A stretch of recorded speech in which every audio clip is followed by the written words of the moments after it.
sociedad. ¿Sabes cuál es la relación entre las mismas? ¿Consideras que es importante saber de una para entender las demás?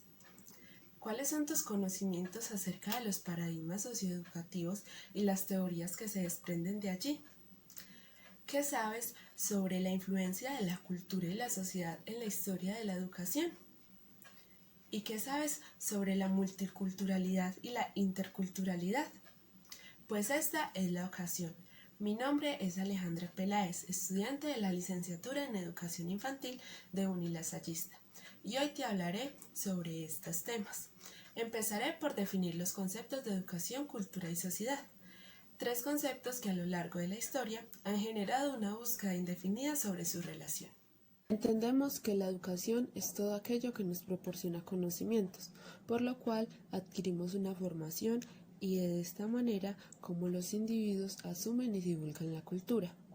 El concepto de cultura tiene un amplio significado, sin embargo se puede definir como ese conjunto de tradiciones, conocimientos, ideas, valores, normas, arte y costumbres que caracterizan a una sociedad. Y la sociedad es un grupo de personas organizadas que trabajan en pro de un mismo fin. Estas personas comparten una misma cultura y la mirada de la sociedad es determinada por la educación. La educación, la cultura y la sociedad se necesitan, por lo que no es posible entenderse la una sin la otra. Por esto es correcto decir que la educación tiene una labor social y cultural, que la cultura influye en la educación y en la sociedad, y que la sociedad determina los procesos de la educación, pero esta a la vez es definida por la cultura. En sí, su relación se basa en que la cultura necesita una transmisión, es decir, educación, y de esta manera se transmite la sociedad desde lo moral, lo corporal, lo material y lo espiritual. Ahora bien, ¿consideras que estos tres conceptos deben ir aislados? Pues te digo que no. No se puede entender el uno sin el otro. Y dado a esto y a la necesidad de comprender concretamente su relación, muchos pensadores se preguntaron y crearon los paradigmas socioeducativos. En los paradigmas socioeducativos surgen dos conjuntos de teorías: las teorías tradicionales y las teorías críticas. En las teorías tradicionales encontramos tres: la teoría estructural funcionalista, en la cual la educación se trata de ubicar la función de cada sujeto dentro de una sociedad. En la sociedad hay una división del trabajo y todas las funciones dependen de la otra, y la cultura determina cómo me desenvuelvo en la sociedad. La segunda es la teoría del capital humano. Concibe la educación como la manera como el sujeto obtiene habilidades y conocimientos para producir capital. El educando está focalizado en lo económico. La sociedad está como forjadora de la materia que se necesita para producir. Es decir, la sociedad forma un humano y luego la educación le da esos conocimientos para producir capital. La teoría del empirismo o individualismo metodológico. En esta, la sociedad trabaja en función de una meta que es el progreso, y esta se da por medio de la educación. El conocimiento, o sea, la educación, está ligada a los sentidos, es decir, la ciencia. En las teorías críticas encontramos cuatro. Está la teoría de la nueva sociología de la educación. En esta, la educación es el poder dominante de la divulgación de la cultura. Clasifica el tipo de profesional que será cada uno y cómo se desempeña en la sociedad según su clase social. La segunda es la teoría de la reflexión crítica. Concibe la educación como un proceso de transmisión de la cultura que esclarece la naturaleza del proceso de reproducción de las clases sociales. Es decir, tanto en lo social como en lo educativo y lo cultural se da una explotación de diversos sistemas y así se adquieren bienes y servicios en el área económico. La tercera es la teoría del conflicto. La escuela y el trabajo mantienen semejanzas.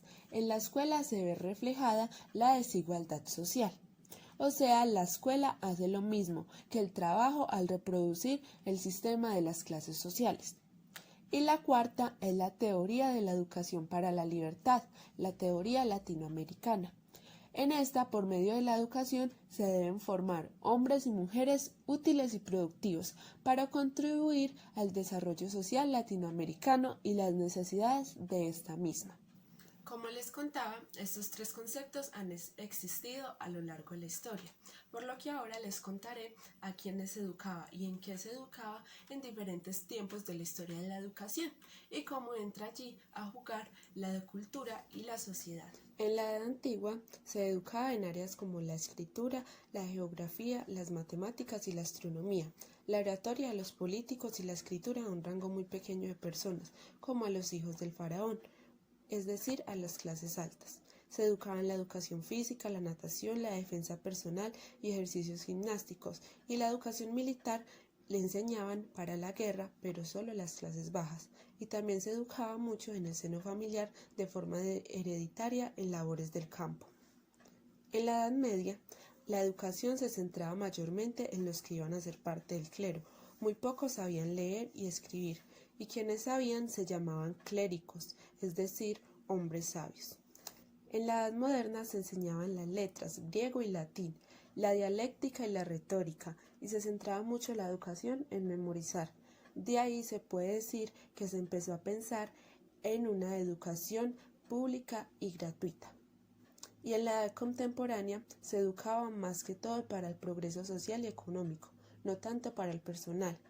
Aquí se desarrolló mucho la tecnología y se educaba a todas las clases sociales. Se empezó a incluir el método Pestalozzi y el de María Montessori.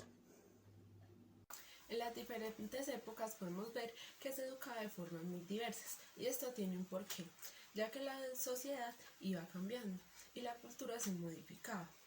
Y la cultura necesitaba ser reproducida, por lo que se necesitaba educar a diferentes clases de personas que pudieran reproducir esa cultura.